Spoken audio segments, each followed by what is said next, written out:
Hello friends, आप सभी का स्वागत है आपके अपने यूट्यूब चैनल स्टडी आलय पर। आज हम सीटेट जुलाई 2025 के क्वेश्चन आंसर्स लेकर आई हूँ, जो कि आपके एग्ज़ाम के लिए बहुत ही इम्पॉर्टेंट है। तो चलिए देखेंगे। यहाँ से हम करवाने वाले हैं प्रैक्टिस से CDP यानी कि बाल विकास पेडोलॉजी से करवाएंगे। ये लेवल 1 और 2 दोनों के लिए है। प्रैक्टिस सेट 1 से तैयार है, इस बार आपका सीटेट निकल जाए। तो चलिए स्टार्ट करते हैं और पहला प्रश्न देखते हैं कि पियाजे के अनुसार विकास की पहली अवस्था जन्म से लगभग 2 वर्ष आयु के दौरान बच्चा डैश यानी स्थान में सबसे बेहतर सीखता है। क्या चीज़ सीखता है, आपको यहाँ पे बताना पड़ेगा। ऑप्शन है आपके पास। ऑप्शन ए अमूर्त तरीके से चिंतन द्वारा, बी भाषा के नए अर्जित ज्ञान के अनुप्रयोग द्वारा, इंद्रियों के प्रयोग द्वारा, या निष्क्रिय शब्दों को समझने के द्वारा। तो यहाँ राइट आंसर क्या हो जाएगा? Option C. क्या हो जाएगा? इंद्रियों के प्रयोग द्वारा। राइट आंसर सी हो जाएगा। चलिए इस प्रश्न का एक्सप्लेन देख लेते हैं कि सी क्यों होगा। तो पियाजे के अनुसार विकास की पहली अवस्था संवेदी पेशीय अवस्था होती है। इस अवस्था में बालक देखने, छूने, पहचानने या पकड़ने, चूसने आदि की स्वतः सहज क्रियाओं से व्यवस्थित प्रयासरत क्रियाओं की ओर अग्रसित होता है। भाषा का अनुकरण करने लगता है, आवाज़, प्रकाश की प्रति प्रतिक्रिया करता है आदि। इसी वजह से राइट आंसर सी हो जाएगा। तो मैंने यहाँ आंसर को एक्सप्लेन कर दिया। इससे आपके कई प्रश्न भी और आंसर निकल सकते हैं। चलिए देखेंगे प्रश्न नंबर 2। सबसे अधिक गहन और जटिल समाजीकरण होता है पूर्व बाल्यावस्था के दौरान, प्रौढ़ावस्था के दौरान, व्यक्ति के पूरे जीवन में, किशोरावस्था के दौरान। तो राइट आंसर क्या हो जाएगा? दूसरे का राइट आंसर डी हो जाएगा। क्या हो जाएगा? डी, यानी किशोरावस्था के दौरान राइट आंसर हो जाएगा। चलिए प्रश्न को एक्सप्लेन करते हैं कि इस डी क्यों हो जाएगा। सबसे अधिक गहन और जटिल समाजीकरण किशोरावस्था के दौरान होता है। इस अवस्था में किशोरों में समूह निर्माण की प्रवृत्ति, मैत्री भावना का विकास, सामाजिक गुणों का विकास, समूह के प्रति भक्ति, सामाजिक परिपक्वता की भावना विकास और बहुमुखी प्रवृत्ति आदि का विकास होता है, जो सामाजिकरण की प्रक्रिया को समृद्ध, गहन व जटिल बनाते हैं। तो इसी वजह से राइट आंसर डी हो जाएगा। प्रश्न नंबर देखेंगे 3 कि आनुवंशिकता को रिक्तस्थान सामाजिक संरचना माना जाता है। तो ऑप्शन है गत्यात्मकता, प्राथमिक, स्थिर या गौड़। तो राइट आंसर तीसरे का क्या हो जाएगा? बी हो जाएगा। ऑप्शन आगे पीछे हो गए हैं तो कोई बात नहीं, राइट आंसर बी हो जाएगा। क्या हो जाएगा? बी। तो यानी कि स्थिर होना चाहिए। तो चलिए हम देख लेते हैं, प्रश्न का एक्सप्लेन करेंगे कि ये क्यों बी है। वंशानुक्रम या आनुवांशिक गुण प्रत्येक व्यक्ति को अपने माता पिता से प्राप्त होता है, जो कि स्थिर होता है। वातावरणीय प्रभाव से इन गुणों को दिशा व दशा मिलती है, इसलिए वातावरण सामाजिक संरचना का गत्यात्मक पहलू है, जबकि वंशानुक्रम स्थिति स्थिर पर पहलू हो जाएगा। तो इसीलिए ये राइट आंसर बी हो जाएगा। चलिए देखेंगे कि सीखने का वह सिद्धांत जो पूर्ण रूप से और केवल अवलोकनीय व्यवहार पर आधारित है। सीखने के सिद्धांत से संबंध है। तो चलिए राइट आंसर देखते हैं। व्यवहारवादी, संज्ञानवादी, रचनावादी या विकासवादी। तो चौथे का राइट आंसर क्या हो जाएगा? व्यवहारवादी। अब व्यवहारवादी की परिभाषा ही समझ लीजिए, ये हो गया कि ये किसकी परिभाषा? तो व्यवहारवादी की। तो चलिए हम इसको एक्सप्लेन करेंगे कि सीखने के व्यवहारवादी सिद्धांत के प्रतिपादकों का मानना है कि सीखने के लिए उद्दीपक का होना आवश्यक है। व्यक्ति उद्दीपक के प्रति प्रतिक्रिया करता है और सीखता है, या प्रतिक्रिया से प्राप्त होने वाले परिणाम को ध्यान में रखकर सीखता है। इनका मानना है कि सीखना अवलोकनीय व्यवहार पर आधारित होता है, इसमें सूझ या अंतर्दृष्टि की आवश्यकता नहीं होती है। नेक्स्ट प्रश्न देखेंगे। नेक्स्ट क्वेश्चन क्या है कि निम्नलिखित में कौन सा क्या है, समझ के लिए शिक्षण को प्रदर्शित नहीं करता है। यहाँ नहीं करता है, इस पर फोकस करना है। तो ऑप्शन ए समानता और अंतर देखने को सादृश्यता स्थापित करने के लिए विद्यार्थियों की सहायता करना, या विद्यार्थियों को एकांकित तथ्यों और प्रक्रियाओं को याद करने की योजना बनाना। ऑप्शन सी हो जाएगा परिघटना या अवधारणा को अपने शब्दों में अभिव्यक्त करने के लिए विद्यार्थियों को कहना, या ऑप्शन डी हो जाएगा नियम कैसे काम करता है इसे स्पष्ट करने हेतु उदाहरण उपलब्ध कराने के लिए विद्यार्थियों को पढ़ाना। तो पांचवें का आंसर हो जाएगा बी। क्या हो जाएगा? ऑप्शन बी राइट आंसर हो जाएगा। चलिए प्रश्न को एक्सप्लेन करेंगे कि बी क्यों हो जाएगा। विद्यार्थियों को एकांकी तथ्यों और प्रक्रियाओं को याद करने योग्य बनाना उनकी समझ या सूझ को विकसित नहीं करता, यह मात्र रहने पर बल देता है, इसलिए यह समझ के लिए शिक्षण को प्रदर्शित नहीं करता है। तो आपको समझ में आ गया होगा। चलिए नेक्स्ट प्रश्न देखेंगे। क्या है कि निम्नलिखित में से कौन सा विशेषता आंतरिक रूप से अभिप्रेरित बच्चों के लिए सही नहीं है। तो ऑप्शन ए, वे कार्य करते समय उच्च स्तर की ऊर्जा प्रदर्शित करते हैं। बी, वे चुनौती भरे कार्यों को पसंद करते हैं। सी, ये हमेशा सफल होते हैं। डी, उन्हें कार्य करने में आनंद आता है। तो छठे का राइट आंसर हो जाएगा सी, ये हमेशा सफल होते हैं। ये हमेशा सफल होते हैं। क्यों होते हैं, देखते हैं कि आंतरिक रूप से अभिप्रेरित बच्चों के लिए यह सही नहीं है कि वे हमेशा सफल होते हैं, क्योंकि अभिप्रेरित होना यह बालक को किसी कार्य के प्रति उत्साहित प्रकट करना है, ना कि सफलता को निश्चित करता है। अतः विकल्प सी असत्य है। इसीलिए वहाँ क्या पूछा गया था, असत्य पूछा गया था ना, तो कौन सा असत्य हो जाएगा, सी असत्य हो जाएगा। राइट आंसर लेकिन सी हो जाएगा। चलिए प्रश्न नंबर देखेंगे 7 कि एक शिक्षिका अपनी कक्षा को प्रतिभाशाली बच्चों की योग्यताओं की उपलब्धि चाहती है। अपने उद्देश्य की प्राप्ति के लिए उसे निम्नलिखित में से क्या नहीं करना चाहिए। अब देखिए नहीं पर जोर देना है, क्या नहीं करना चाहिए। तो ऑप्शन ए, विशेष ध्यान के लिए उन्हें समकक्षियों से अलग करना, उनकी सृजनात्मकता को समृद्ध करने के लिए उन्हें चुनौती देना, या गैर शैक्षणिक गतिविधियों में आनंद लेना सिखाना, या डी हो जाएगा तनाव को नियंत्रित करना सिखाना, यानी तनाव को नियंत्रित करने में सिखाना।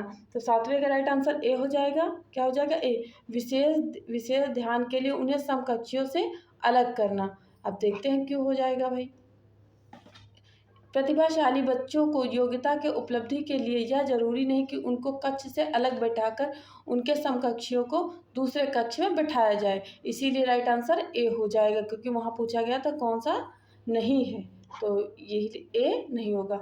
8वां प्रश्न है कि छोटे शिक्षार्थियों में निम्नलिखित में से कौन सा लक्षण पठन कठिनाई का नहीं है, पठन कठिनाई का नहीं है। देखिए यहाँ भी नहीं पूछा गया है, तो यानी 3 हाँ है और 1 नहीं है, तो नहीं वाले को देखना है। ऑप्शन ए है कि शब्दों और विचारों को समझने में कठिनाई, सुसंगत वर्तनी में कठिनाई, वर्ण एवं शब्द पहचानने में कठिनाई, या पठन गति और प्रवाह में कठिनाई। तो राइट आंसर 8वें का क्या हो जाएगा, ए हो जाएगा, शब्दों और विचारों को समझने में कठिनाई।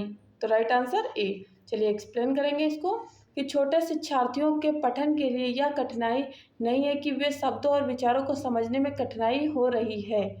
चलिए हम देखेंगे प्रश्न नंबर 9 कि शिक्षार्थियों का आत्मनियम यानी आत्मनियम की ओर संकेत करता है। इन चारों ऑप्शन में से आत्मनियम की ओर संकेत कौन करेगा शिक्षार्थियों के लिए। तो ऑप्शन ए, विद्यार्थी निकाय द्वारा बनाए गए नियम विनिमय, स्व अनुशासन और नियंत्रण, अपने सीखने का स्वयं पर्यवेक्षक करने की उनकी योग्यता, और डी क्या हो जाएगा, विद्यार्थियों के व्यवहार के लिए विनिमय बनाना। तो राइट आंसर 9 का क्या हो जाएगा, सी हो जाएगा, अपने सीखने का स्वयं पर्यवेक्षक करने की उनकी योग्यता, यही राइट आंसर हो जाएगा। चलिए 9 का एक्सप्लेन देख लेंगे कि आत्म नियम का आशय है कि शिक्षार्थी स्वयं से अपने अधिगम का परीक्षण करने सीखने की योग्यता रखता हो।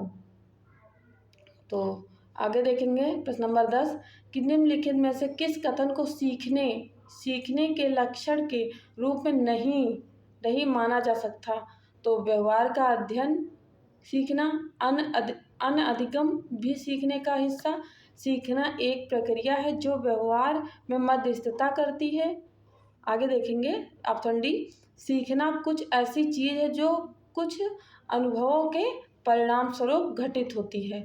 तो 10वें का राइट क्या हो जाएगा, ए हो जाएगा, यानी व्यवहार का अध्ययन सीखना ये नहीं माना जाता, व्यवहार का अध्ययन सीखना ये नहीं माना जाता है सीखने के लक्षण में। तो यहाँ बाकी ये तीनों क्या सीखने के लक्षण माने जाते हैं।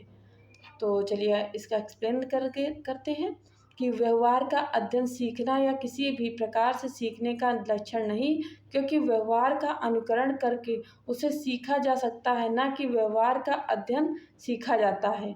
मतलब उसे सीखा जा सकता है लेकिन सीखा जाता नहीं है, तो यही हो जाएगा। चलिए देखेंगे प्रश्न नंबर 11, किसी सिद्धांत के रूप में रचनावाद।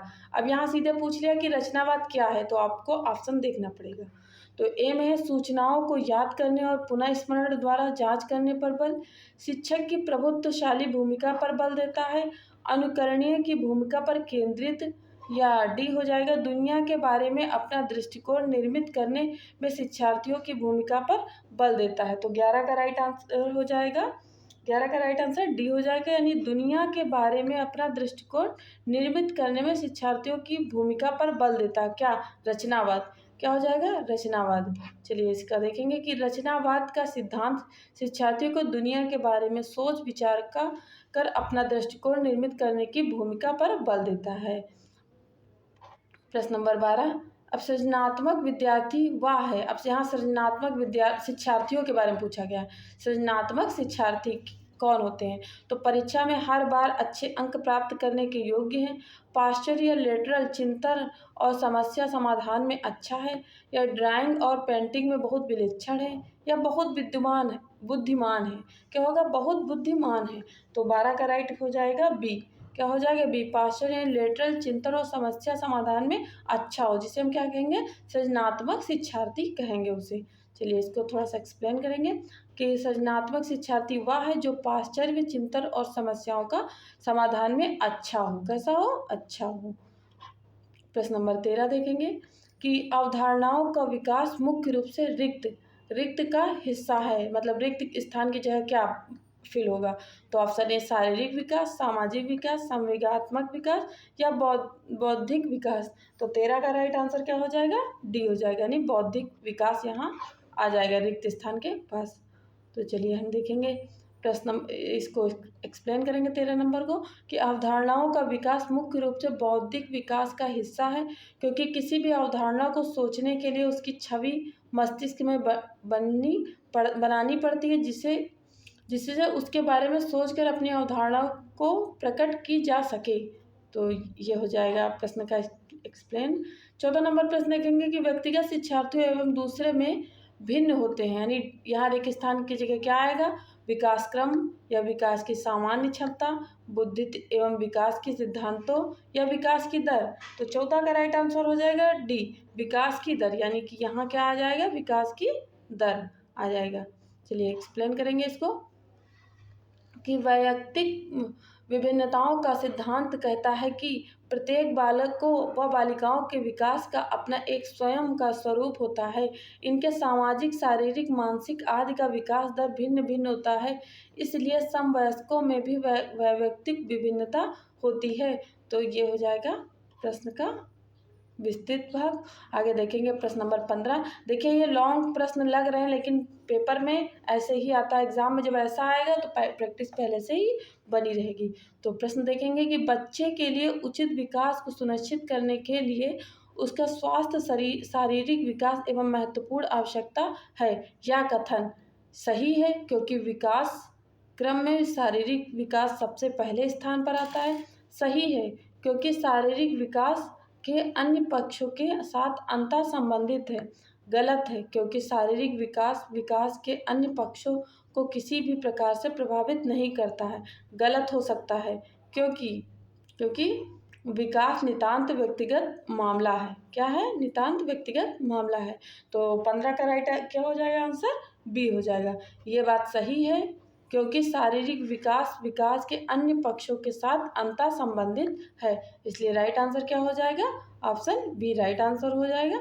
हम नेक्स्ट देखेंगे, इसको एक्सप्लेन करेंगे कि किसी भी बच्चे को संपूर्ण विकास के लिए शारीरिक एवं अन्य विकास साथ साथ होने चाहिए, क्योंकि शारीरिक विकास के अन्य पक्षों के साथ अंतः संबंधित हैं। तो फ्रेंड्स, मेरी वीडियो कैसी लगी है? वीडियो को लाइक करिएगा, चैनल को सब्सक्राइब करना ना भूलिएगा। आज हम टोटल 15 प्रश्न और उसको एक्सप्लेन भी किए हैं। नेक्स्ट वीडियो में हम 16 नंबर प्रश्न से लाएंगे और ऐसे ही आपके 30 प्रश्नों की प्रैक्टिस सेट हो जाएगी। तो ऐसे ही हम कई बहुत सारे प्रश्न करवाएंगे, लगभग 500 प्रश्न एग्जाम से पहले, 500 प्रश्न बाल विकास से करवाएंगे, हिंदी के टॉपिक करवाएंगे, इंग्लिश करवाएंगे। बस आप लोग चैनल को सब्सक्राइब कर लीजिए और वीडियो को लाइक करिए, और जो भी आपको सही या कैसी वीडियो चाहिए, आप किस टॉपिक पे चाहिए, तो कमेंट करके ज़रूर बताइए। वीडियो देखने के लिए thanks for watching. Thank you.